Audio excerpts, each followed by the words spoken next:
देखिए, लोगों के अंदर एक ख्याल है कि अगर आप ईवी लेके चल रहे हैं तो आपके पैसे बहुत बचने वाले हैं। ईवी अगर आप घर पे चार्ज कर रहे हैं तो ही आपके पैसे बचेंगे। इसका जीता जाता एग्जाम्पल मैंने पिछले कुछ दिनों में जिया है। जैसे मेरे पास थी एक डीजल कार और एक थी ईवी कार। तो डीजल कार मैं लेकर गया 450-500 किलोमीटर चलाने के लिए, तो मुझे जो रनिंग कॉस्ट पर किलोमीटर निकली वो मैं आपको अभी बताता हूँ। और फिर एक ईवी कार लेकर मैं गया 500 किलोमीटर चलाने, उसकी रनिंग कॉस्ट क्या निकली वो भी मैं आपको अभी वीडियो में बताता हूँ। तो सबसे पहले अपनी डीजल कार की बात करते हैं। तो डीजल कार में मैंने डिस्टेंस कवर किया 450 किलोमीटर, ठीक है। तो हमें उस कार में एवरेज मिला 26 का एवरेज। कोई कम एवरेज नहीं होता है हाईवे पे। 26 का एवरेज डीजल पर is a very good average. और कार थी मैनुअल।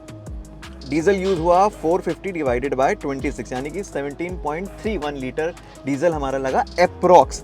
अब डीजल का जो प्राइस था वो था 87.67, जो अभी आज करंट है, उससे आपने मल्टीप्लाई किया 17.31 को, तो आपका निकल के आया 1517 रुपये 0.5 पैसे।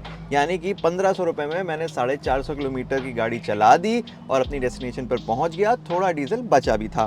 खैर, अब इसका पर किलोमीटर का रनिंग कॉस्ट देखते हैं। टोटल कॉस्ट 1518 मान लो आपने टोटल डिस्टेंस कवर किया 450।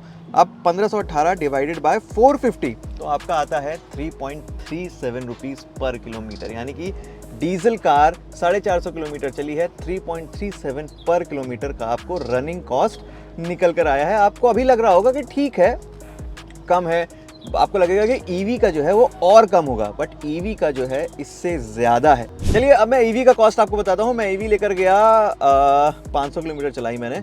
79 किलोवाट आवर बैटरी पैक था वो। दूसरी चीज़, जब मैं अपनी डेस्टिनेशन पर पहुंच गया, मैं उसको जहाँ पर लेकर गया था वहाँ पर मैंने चार्ज करा। 30% बैटरी थी मेरे पास और मैंने उसको चार्ज पे लगा दिया फास्ट चार्जर। स्टार्टिंग का फास्ट चार्जर था और उस पर 22 रुपये यूनिट का चार्ज लगा हुआ था। 22 रुपये यूनिट पर यूनिट हमको पड़ रहा था।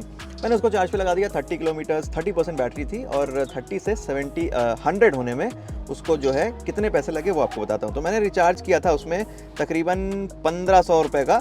79 किलो वाट की बैटरी पैक, अगर आप उसको 22 के हिसाब से फुल चार्ज करोगे तो आपको 1738 रुपये पड़ रहे हैं। 1738 रुपये, समझ रहे हो आप। और 79 किलो वाट है तो मेरे ख्याल 600, 550, 600 की रेंज दे देगा। लेकिन अगर आप इसको हाईवे पे चलाओगे तो ये रेंज कम हो जाएगी।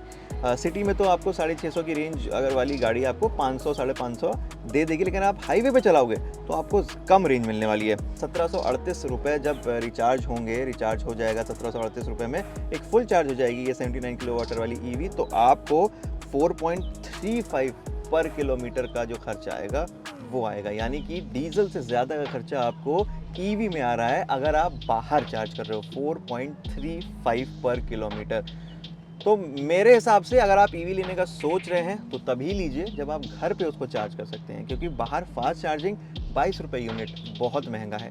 अगर आप घर पे चार्ज कर सकते हैं, घर पे एक चार्जर लगा लीजिए या फिर होम चार्जर जो होता है उनको आप यूज़ करिए, तो ही आपका ईवी लेने का फ़ायदा है। नहीं तो आप परेशान तो अलग हो गई ईवी का इंडिया के अंदर जो इंफ्रास्ट्रक्चर है, जो चार्जिंग की चीज़ें हैं उसको लेकर तो आप परेशान हो गए, साथ में आपका खर्चा भी ज़्यादा हो। क्योंकि अगर आप ईवी, सपोज़ आपने ईवी चार्जिंग पे लगा दी, उसके बाद आप 2 घंटा, 1.5 घंटा जो भी टाइम है, आप कुछ तो करोगे ना, कोई तो एक्टिविटी कर लोगे, आसपास जाकर कुछ खा पी लोगे, एक वो अलग खर्चा हो गया आपका।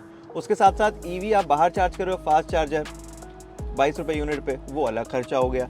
तो कुल मिला के मेरा कहने का ये मतलब है कि मुझे ईवी में पड़ा है 4.35 पर किलोमीटर का खर्चा, वहीं मुझे डीजल कार में 3.37 किलोमीटर का खर्चा पड़ा है। तो आप डिसाइड करिए कि आपको कौन सी कार लेनी है, सिटी में चलानी है या बाहर ले जानी है।